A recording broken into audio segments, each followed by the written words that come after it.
है गाइस, ये मोहब्बत सीरियल के अपकमिंग एपिसोड की अपडेट आपके लिए लेकर आए हैं। इशिता को आश्रम से कॉल आता है कि रोहित के जो पेपर्स है वो मिल चुके हैं, अलमारी के पीछे थे वो छुपे हुए। तभी ये बात से बहुत खुश हो जाती है इशिता और ये बात वो रमन को बताती है। रमन भी जानकर बड़ा खुश हो जाता है। इशिता और रमन आश्रम के लिए निकल जाते हैं। यहाँ पर हमें दिखाया जाएगा जो सारिका होती है तो परेशान हो जाती है कि आखिर ये दोनों कहाँ गए हैं, बात क्या है, इतने खुश क्यों थे। दूसरी ओर हमें यहाँ पर दिखाया जाएगा जो मिहिका होती है वो अपने काम में बहुत बिजी होती है। उसे घर से बहुत कॉल आ रहे होते लेकिन कॉल रिसीव नहीं करती। रीज़न पूछता है रोमी तो वो बताती है कि घर से मैंने टिफ़िन नहीं लाया है इसलिए अम्मा बार बार कॉल कर रही है। तभी वॉशरूम का बहाना करके रोमी जाता है और फिर वो खाना लेकर आता है और कहने लगता है काम एक साइड और खाना एक साइड, खाना खा लो पहले। तभी वो कहने लगती है मैं वॉशरूम वाला खाना नहीं खाऊंगी। तभी वो कहने लगता है वॉशरूम को जाने का तो एक बहाना था, मैं तुम्हारे लिए खाना लाने के लिए गया था।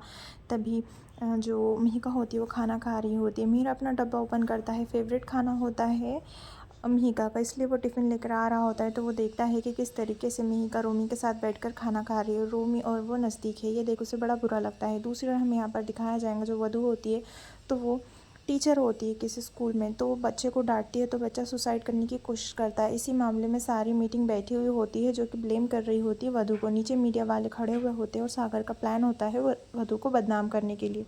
यहाँ पर वधु जो होती है वो एक्सप्लेनेशन दे रही होती है। वो कहने लगती है वो उस वक्त बहुत स्ट्रेस में थी, वो बच्चा चीटिंग कर रहा था इसलिए वो उन्हें उस पर डांटा। और इसमें गलत क्या किया, उस बच्चे की गलती है जो उसने इतना बड़ा कदम उठाया। लेकिन सारे टीचर्स कह रहे होते कि तुम उससे पोलाइटली भी बात कर सकती थी लेकिन तुमने इतने उससे गुस्से में क्यों बात की। घर का फ्रस्ट्रेशन तुम घर पर निकालो ना, बच्चों पर क्यों निकाल रही हो। यहाँ पर वधु बहुत रोने लगती है और सभी उसे ब्लेम कर रहे होते हैं। वही हमें दिखाया जाएगा जो इशिता और रमन होते हैं तो उन्हें रोहित को अडॉप्ट करना होता है, इसलिए वो वकील को लेकर आ जाते हैं आश्रम में। और वकील की वाइफ भी वहाँ पर आती है जिसका नाम पल्लवी होता है। तभी वो उस वकील के साथ आती है। उस वकील का नाम चड्डा होता है और यहाँ पर जो वकील होता है तो वो सारी इन्वेस्टिगेशन कर रहा होता है कि कौन से डॉक्यूमेंट कैसे है और इस पर माँ की सिग्नेचर भी है, रोहित की पहली माँ। इसी टॉपिक पर बात चल रही होती है।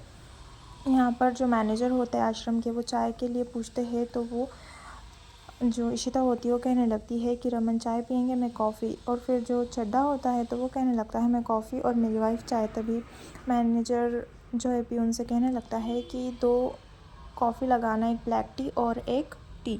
तभी जो वकील होता है वो कहने लगता है मैनेजर आपको कैसे पता कि मेरी वाइफ ब्लैक टी लेती है। तभी वहाँ पर जो पल्लवी होती है वो कहने लगती है कि मैं इसके पहले भी यहाँ पर आ चुकी हूँ। सारिका यहाँ पर परेशान हो रही होती है कि आखिर बात क्या है, ये सुबह सुबह इतने खुश होकर क्यों चले गए। तभी वो कामवाली से पूछती है कि कहाँ गई है इशिता। तभी कामवाली बताती है कि वो तो रोहित के डॉक्यूमेंट को लेकर बाहर गए हुए आश्रम में। तभी ये जानकर बड़ी परेशान हो जाती है सारिका कि रोहित को अडॉप्ट ना कर ले। अगर रोहित उनसे अडॉप्ट हो गया तो मेरा इस घर में कोई भी वैल्यू नहीं रहेगा। यहाँ पर हमें दिखाया जाएगा सागर सारे स्टूडेंट को भड़का रहा होता है वधु के खिलाफ। वो कहने लगता है आज उस स्टूडेंट के साथ हुआ है कल को तुम्हारे साथ होगा, इस पर हमें एक्शन लेना होगा।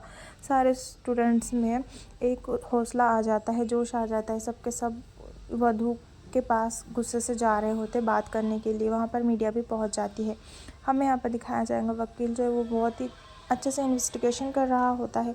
वो देख रहा होता है कि 5 महीने पहले के जो डॉक्यूमेंट्स है उसके ऊपर अभी अभी सिग्नेचर की ऐसा लग रहा है। और ये बात वो समझाने लगता है इशिता और रमन को कि कुछ तो घपला है। वो अच्छे से जांच पड़ताल करेंगे उसके बाद ही कहेगा। यहाँ पर इशिता सोच रही होती है कि पल्लवी ऐसा क्यों कर रही है, कुछ गड़बड़ सी लग रही है दोनों के रिलेशनशिप में। इसी बात को लेकर वो डिस्कस कर रही होती है रमन से कि उसका पति उससे कितना प्यार करता है और एक तुम हो। तभी रमन और वो उसके साथ रोमांटिक हो जाता है। यहाँ पर हमें दिखाया जाएगा जो संतोषी, उसकी तबीयत बहुत बिगड़ जाती है क्योंकि वो टैबलेट नहीं लेती, उसको टैबलेट का डब्बा नहीं मिलता और शक जाता है इशिता को सारिका पर। इसलिए वो सारिका के कमरे में डायरेक्टली चली जाती है। सारिका कहने लगती है अब ये मेरा कमरा हो चुका है, तुम इस तरीके से यहाँ पर नहीं आ सकती। तभी वो कहने लगती तुमसे पहले मेरा कमरा था और मैं कुछ मेरे सामान ढूंढने के लिए यहाँ पर आई हूँ। वो उसे शक होता है कि दवाई का डब्बा ज़रूर सारिका ने छुपाया होगा। तभी वो खिलौने की टोकरी में संतोषी के दवाई का डब्बा मिलता है। तभी ये जान लेती है सारिका ये इशिता। और फिर सारिका कहने लगती है कि तुम क्यों गई थी आश्रम, रोहित को अडॉप्ट करने वाली हो क्या। तभी वो वहाँ पर बहाना बना देती है और कहने लगती है तुम्हें तो प्रॉपर्टी चाहिए ना, बस प्रॉपर्टी के लिए लॉयर घर पर आया था। हमें यहाँ पर दिखाया जाएगा इशिता घर वालों को आकर बताती है कि सारिका ने दवाई का डब्बा छुपाया था और एपिसोड पर